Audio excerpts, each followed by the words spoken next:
کی طرف جانا ہے. میری بہن ہم یہاں رہنے کے لیے نہیں آئے, ہر شے نے فنا ہو جانا ہے.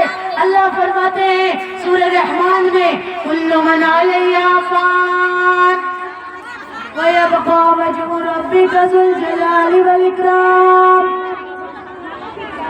ہر شے نے فنا ہونا ہے, بقا رہنے والی ذات صرف اور صرف اللہ سبحانہ و تعالیٰ کی ہے. میری بہنوں, آپ کا رب, میرا رب, جس نے ہمیں پیدا کیا, اس کائنات کو پیدا کیا, زمین آسمان کا نظام کو بنایا, ساری کائنات کو پیدا کیا, وہ کون ہے؟ اللہ ہے. لہو ما فی السماوات, آسمان تیرے اللہ کے, وما فی الارض, زمین کے اندر ہے جو کچھ ہے وہ سب کچھ تیرے اللہ کا. کیا تم قرآن پر غور نہیں کرتے؟ کیا تم قرآن پر تدبر نہیں کرتے؟ کیا آپ کے دلوں پر تالے پڑ گئے ہیں؟ میری بہنوں, قرآن ریڈنگ کرنے کی کتاب نہیں, اونلی ریسیٹیشن کی کتاب نہیں, قرآن سمجھنے کی کتاب ہے. قرآن سمجھنے کی کتاب ہے. قرآن کے مطابق زندگی گزارو, کیونکہ میرا اللہ نے فرمایا ہے کہ یہی قرآن جو ہے یہ پوری دنیا کے لیے ہدایت بن کر آیا.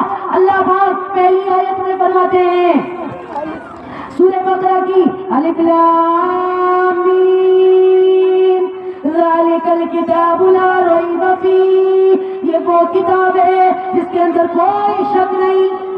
ھدی للمتقین, اس میں ہدایت ہے اللہ سے ڈرنے والوں کے لیے. ہدایت کس کو ملے گی؟ جو اللہ سے ڈر گیا. میری بہنوں, میرا اللہ ہے جس کو چاہتا ہے ہدایت دے دیتا ہے. ہماری زندگی بغیر قرآن کے مردہ ہے, مردہ. اگر ہم قرآن نہیں سیکھیں گے, قرآن کو نہیں سمجھیں گے, میری بہنوں, زندگی جینے کا شعور نہ آئے گا. زندگی جینے کا شعور نہیں آئے گا. اللہ پاک فرماتے ہیں سورہ قمر کے اندر وَلَقَدْ يَسَّرْنَا الْقُرْآنَ لِلذِّكْرِ فَهَلْ مِن مُّدَّكِرٍ, ہم نے قرآن کو یقیناً آسان کر دیا نصیحت حاصل کرنے کے لیے. ہے کوئی آپ میں سے جو نصیحت حاصل کرے؟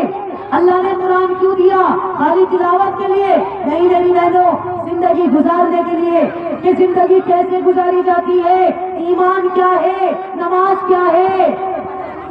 میری بہنوں, ہم تو بس اپنے فائدے کی بات پر عمل کر لیتے ہیں, لیکن قرآن کے مطابق زندگی نہیں گزار رہے. میرے نبی کا ارشاد ہے کہ القرآن حجت لک او علیک, حدیث کا مفہوم ہے کہ قرآن یا تو کل آپ کے حق میں گواہی دے گا یا آپ کے خلاف گواہی دے گا. میری بہنوں, ہمیں ہر کسی نے مرنا ہے, موت کا ذائقہ چکھنا ہے.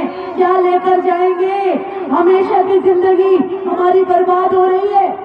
ہر دن میرے دنوں کو گھٹا رہا ہے, ہر سانس میری سانسوں کو گھٹا رہی ہے. ہر لمحہ ہم موت کے قریب ہو رہے ہیں. موت کہہ کر نہیں آئے گی, بتا کر نہیں آئے گی, اچانک سے آئے گی, لے کے چلی جائے گی.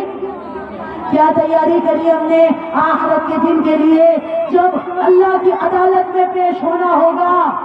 اللہ انصاف کرنے والے ہوں گے. وَامْتَازُوا الْيَوْمَ أَيُّهَا الْمُجْرِمُونَ, اللہ اعلان کریں گے آج مجرموں الگ ہو جاؤ.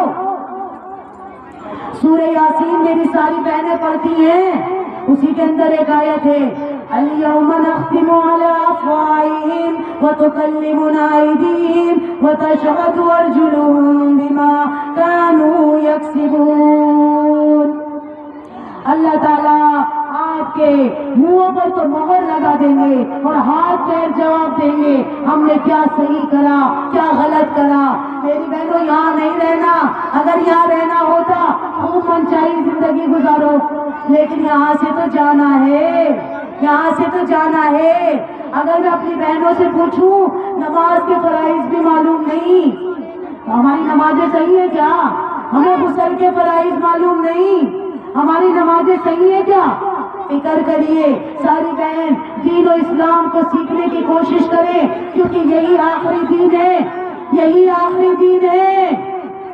ان الدین عند اللہ الاسلام, کوئی مذہب اللہ سے نہیں ملا تھا سوائے مذہب اسلام کے. اللہ تعالیٰ فرماتے ہیں میری بہنوں, اتنی بابرکت ذات جس کے ہاتھ میں زمین اور آسمان کی بادشاہت, تبارک الذی بیدہ الملک وہو علی کل شیء قدیر.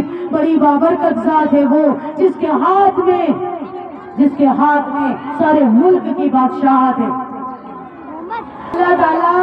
اللہ تعالیٰ نے ہمیں کیوں پیدا کیا؟ اللہ تعالیٰ سورہ زاریات میں فرماتے ہیں وَلَقَدْ خَلَقْتُ الْجِنَّ وَالْإِنسَ إِلَّا لِيَعْبُدُونَ. ہم نے جن اور انس کو صرف اس لیے پیدا کیا کہ وہ ہماری بندگی کرے. مگر افسوس ہم بندگی کر رہے ہیں دوسروں کی، برادری سے ڈر رہے ہیں، رشتہ داروں سے ڈر رہے ہیں، معاشرے سے ڈر رہے ہیں، لوگوں کا کہاں مان رہے ہیں، نفسانی خواہشات پر چل رہے ہیں، اپنے اللہ کو بھول گئے، قیامت کے دن کھڑے ہونے کو بھول گئے، حساب کتاب کے دن کو بھول گئے، موت کا پیالہ پینا ہے یا بھول گئے. میری بہنوں، جس ٹائم میرے نبی کو دنیا سے لے جایا جا رہا تھا، میرے نبی کا ارشاد ہے کہ مجھے ایسا لگ رہا ہے جیسے احد پہاڑ میرے سینے پر رکھ دیا ہو.